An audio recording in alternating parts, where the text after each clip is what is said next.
Eh bien, bonjour à tous. Eh bien, on se retrouve après cette petite pause pour l'interview avec Monsieur Rochdy, professeur de sciences au LP2I pour les BTS.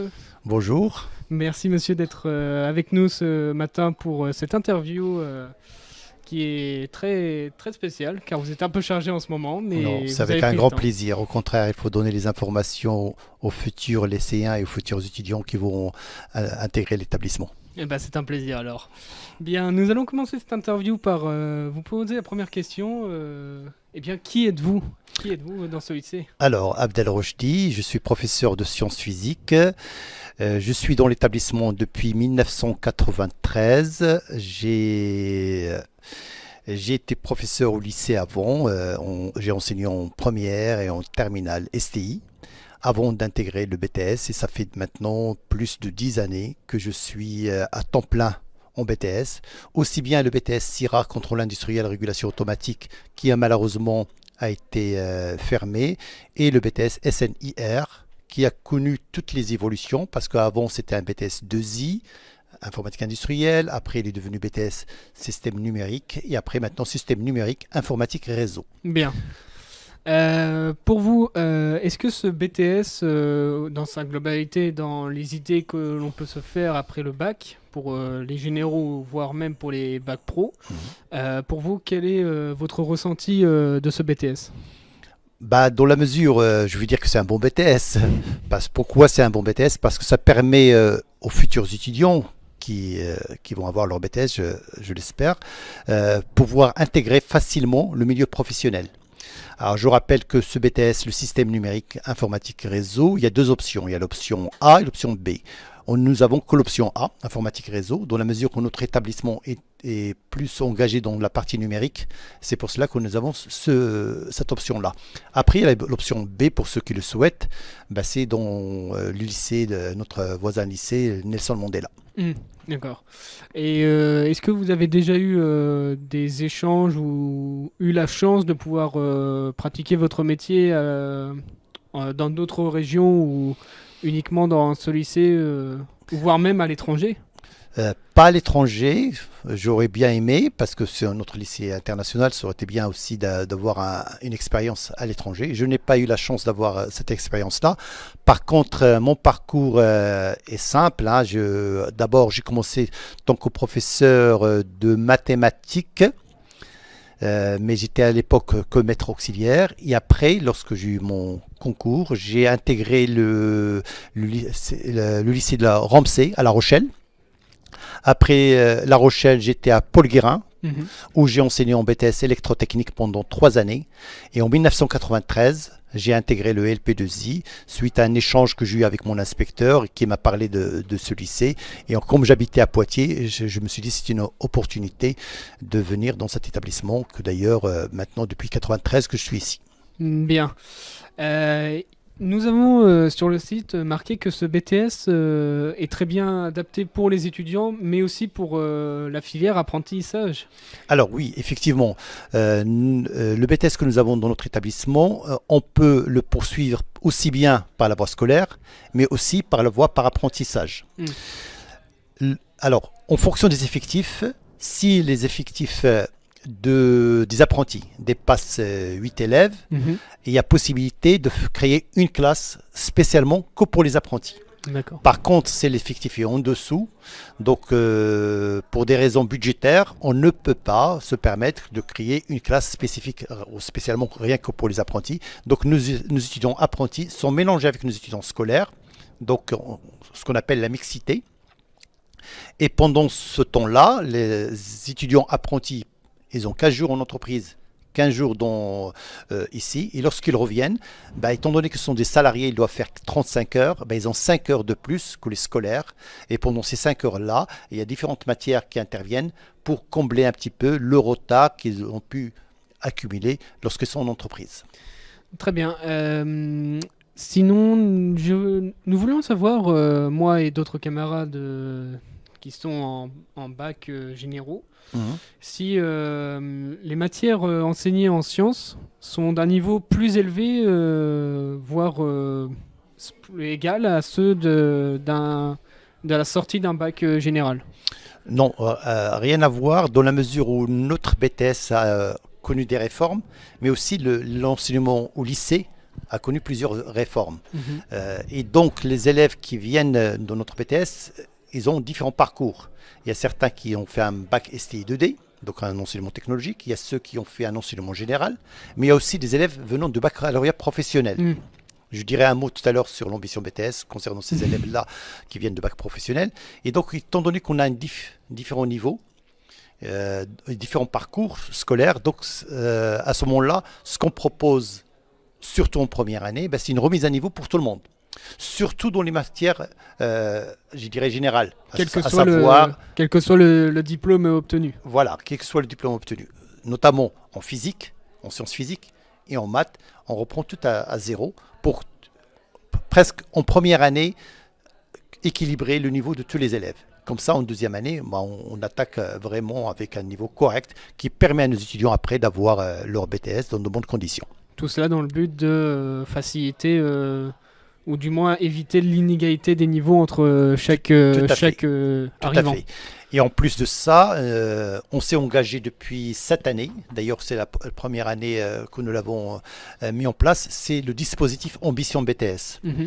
Alors, ce dispositif Ambition BTS est à destination des élèves venant de baccalauréat professionnel parce que malheureusement, ces élèves-là, ils ont quelques difficultés dans l'enseignement général, aussi bien en mathématiques, en physique, mais aussi en anglais et même parfois dans la culture générale, parce qu'il y a différentes disciplines quand même, comme dans tous les BTS. Et donc ce dispositif-là permet à ces élèves-là d'abord de ne pas décrocher, de les mettre en confiance et surtout leur dire qu'ils sont capables aussi bien, comme les autres élèves, de réussir. Mm. C'est-à-dire, donc le fait de les mettre en confiance, ben, on a senti lorsqu'on a mis ça en place que nos élèves venant de bac professionnel réussissent aussi bien que les autres. Notamment, et dans la mesure, cette année, nous, on a appliqué pendant cette ambition BTS 3 matières qui sont engagées dans ce dispositif, à savoir les mathématiques, la physique et l'informatique. Et on a mis 2 heures jeudi après-midi, où parfois ils font maths physique, maths informatique ou bien physique informatique. Ces élèves-là, ils s'engagent, mais ils ne sont pas obligés d'être tout le temps présents dans les 2 matières. Donc c'est un système de volontariat, mais on est là pour faire un parcours individuel, un suivi individuel. On est à leur disposition pour les accompagner et les mettre en confiance. Bien. D'ailleurs, on l'a ressenti, les résultats de certains élèves venant de bac professionnel parfois nous ont surpris d'ailleurs parce que parfois ils ont dépassé les élèves venant de, entre parenthèses, de bac général. Mm. Donc voilà l'objectif de ce dispositif. Bien. Vous avez parlé de BAS il y a BAS. de quelques secondes. Est-ce que vous pouvez nous expliquer votre rôle en tant que professeur de la section BTS et l'objectif précis du BAS? Alors, le lycée, depuis sa création, a des spécificités. Mhm. Moi, lorsque je suis arrivé en 93, il y avait les BAS et il y avait les ACF. Mhm. Je me permettrai de dire 2 mots là-dessus si vous souhaitez.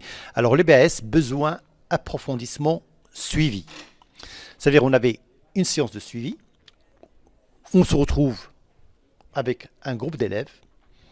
En seconde, c'était 3 professeurs de suivi pour vous dire que on est plus près de nos élèves pour les accompagner au mieux. Et pendant ces séances-là, ben, on fait comme ce qui se fait parfois dans certains établissements. On parle de la vie de classe. On fait un suivi individualisé. On fait aussi de la remédiation pendant les BAS. On fait des soutiens. On fait de l'approfondissement. Et pendant ces séances-là, ce sont les élèves qui nous remontent leurs besoins. Je donne un exemple. Un groupe d'élèves a besoin d'un soutien en mathématiques, ben, les professeurs proposent à ce moment-là une activité en mathématiques et l'élève, étant donné qu'il y a plusieurs propositions, il choisit l'activité qu'il souhaite suivre. Il n'est pas obligé d'être avec son professeur de mathématiques. Et ça peut être avec un autre professeur de lycée qui lui faut cette activité-là.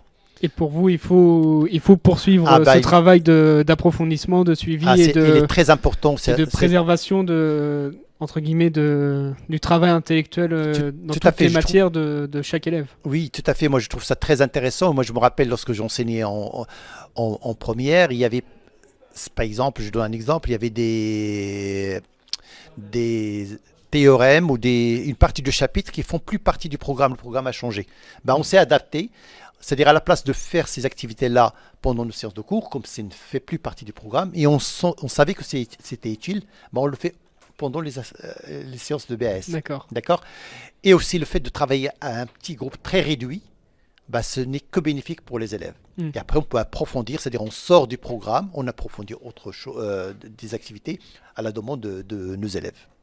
D'accord. En ce qui concerne les ACF, on avait dit que vous vouliez en revenir dessus. Ah oui. Est-ce que vous pouvez rapidement, ou comme vous le voulez, nous donner votre avis sur les ACF de ce lycée que Mhm. vous avez déjà, Bien je sûr. pense, visité, Mhm. et donner votre avis sur le terme d'ACF qui est pratiqué dans ce lycée, on D'accord. le précise, Bien qui sûr. est Alors, assez unique. voilà, alors c'est une des spécificités de l'établissement. C'est je dirais, intéressant pour les élèves et pour les étudiants aussi. ACF, c'est activité complémentaire de formation. Donc ce sont des mini-projets Mhm. proposés par les élèves eux-mêmes, d'accord, avec un professeur référent qui essaye de suivre ces projets proposés et des professeurs ressources qui sont à disposition des élèves. Alors ces professeurs ressources, donc comme je vous ai dit, moi je suis dans le lycée depuis longtemps, donc les ACF ont connu beaucoup d'évolution. Lorsque moi je suis arrivé ici, les élèves n'avaient pas tous des équipements informatiques. D'accord. Il n'y avait pas à l'époque Internet. Je suis un peu plus vieux que certains. Donc, ils avaient besoin de ce professeur ressources pour apporter de l'information. D'accord. Alors que maintenant, tous nos élèves sont équipés d'ordinateurs. Ils se promènent avec de l'information dans leur poche. Il suffit qu'ils sortent leur portable et voilà, ils ont l'information, ils ont les sources qu'ils souhaitent. Et donc, les ACF ont évolué. Lorsqu'on a mis en place le lycée de vie international, il y avait des interventions où on imposait dans les critères, entre parenthèses, ce qu'on appelle les critères spécifiques, une présentation en langue étrangère, c'est-à-dire En anglais, par en exemple. anglais, en général. Donc en général en anglais. Donc c'est pour valoriser un petit peu leur communication en langue étrangère. Et en même temps, ça donne cet aspect international que nous avons dans le lycée. D'ailleurs, vous remarquez qu'aujourd'hui, on a 5 délégations présentes étrangères, plus une section chinoise. Mhm. D'accord, ce qui permet aux élèves qui le souhaitent suivre le chinois. Donc, les activités complémentaires de formation, comme j'ai dit, ce sont 16 demi-journées banalisées, d'accord, où les élèves se retrouvent ensemble, différents niveaux, seconde, première, terminale, voire des étudiants de BTS, d'accord, et ils travaillent sur un projet qu'ils ont choisi, d'accord, et ils essayent, dans la mesure de possible, de réaliser les objectifs de projet qui ont décidé. Avant de se lancer dans son projet, ils passent devant une comité de lecture, d'accord, pour valider leur projet. Ce comité est formé par des professeurs, des anciens élèves, des parents d'élèves. En quelque sorte, toute la communauté éducative est présente pour valider ce projet. Mm. Et voilà, et moi je trouve que ça permet aux élèves de développer leur autonomie, leur créativité, d'accord, et on passe de stade d'apprenant à quelqu'un qui réalise quelque chose. Et je trouve ça c'est bénéfique pour les élèves, ça les met en confiance et ça leur développe leur créativité. D'accord, merci pour cette info. Ah, Maintenant, la petite question que peut-être les futurs élèves de BTS de l'année prochaine peuvent se poser, même ceux qui vont intégrer le lycée et qui peuvent continuer. mhm. Est-ce que après le BTS, Oui. donc après les 2 ans et l'obtention du diplôme, on l'espère, est-ce que nous pouvons intégrer une école d'ingénieurs directement via le biais de ce BTS? Bien sûr, donc c'est une très bonne question. Je trouve que nous travaillons beaucoup sur ce point-là. D'ailleurs, cette semaine, il y avait une conférence sur la cybersécurité. Il y avait une intervention d'une école d'ingénieurs Lini qui sont venus présenter un petit peu leur parcours d'ingénieurs aux étudiants de deuxième année. Donc, si l'objectif de nos étudiants, c'est après leur BTS, ou bien ils peuvent intégrer une licence professionnelle, aussi bien par la voie scolaire ou par voie apprentissage. Ils peuvent aussi intégrer des écoles d'ingénieurs, par exemple Super Info, l'INI à Niort, l'ISI aussi, ou bien ils peuvent intégrer même des écoles d'ingénieurs par apprentissage. Donc il y a cette possibilité-là. Et nous, on accompagne les étudiants. C'est-à-dire, on fait des conférences, on invite des intervenants extérieurs qui présentent ces formations-là pour que les élèves puissent trouver leur bonheur après. Et d'ailleurs, on conseille à tous nos étudiants, après leur BTS, de faire au moins une année de licence avant d'intégrer le milieu professionnel. Mais après, c'est libre le choix. Hein. Il y a certains qui préfèrent rentrer dans le milieu professionnel, et il y en a d'autres qui préfèrent continuer leurs études. Bien. Voilà. Les élèves eux-mêmes peuvent vous solliciter pour vous demander si vous pouvez inviter ou voir si vous pouvez inviter des personnes directement dans le monde du travail. Ah bah je dirais que ça fait partie du parcours et ça fait partie de notre métier de faire venir des professionnels pour expliquer un petit peu le travail après le BTS, expliquer un peu comment ça fonctionne en entreprise. Donc ça fait partie aussi, je dirais, de la formation. Voilà. Bien. Et petite dernière question, je pense, avant que l'on se quitte. Oui. Pour vous, quelle est la qualité d'un élève de BTS ou qui pour vous serait le mieux?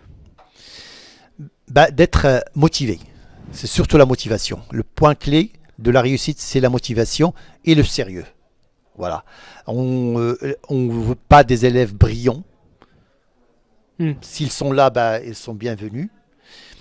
C'est surtout des élèves motivés qui souhaitent réussir. Et nous, notre rôle, c'est de les accompagner pour qu'ils puissent avoir leur BTS et continuer leurs études s'ils le souhaitent. Voilà. D'accord. Pour rappel, vous me corrigerez si c'est le cas, mais tout élève de toute origine ou autre, que ce soit en termes de situation de handicap ou autre, sont les bienvenus dans la section. Oui, mais on a de la chance aussi dans cet établissement, c'est que notre établissement il est adapté à l'accueil des personnes en situation de handicap. D'ailleurs, cette année, nous avons un étudiant en première année en fauteuil roulant et sa scolarité, ça se passe très bien, d'accord, parce que les locaux sont adaptés, on a un ascenseur qui, alors je rappelle que le BTS il est au 3e étage, il y a l'ascenseur de rez-de-chaussée jusqu'au 3e étage, donc tout est adapté pour accueillir n'importe quel étudiant, que ce soit en situation de handicap ou non, voilà. Bien. Bon, écoutez, monsieur Rochdy, j'espère en tout cas que votre carrière continuera au sein de CEC et qu'on aura l'occasion de vous revoir l'année prochaine. Merci. Et durant les années du futur. Merci, avec plaisir et à votre service. Merci. Merci bien. Au revoir. Au revoir. Au revoir.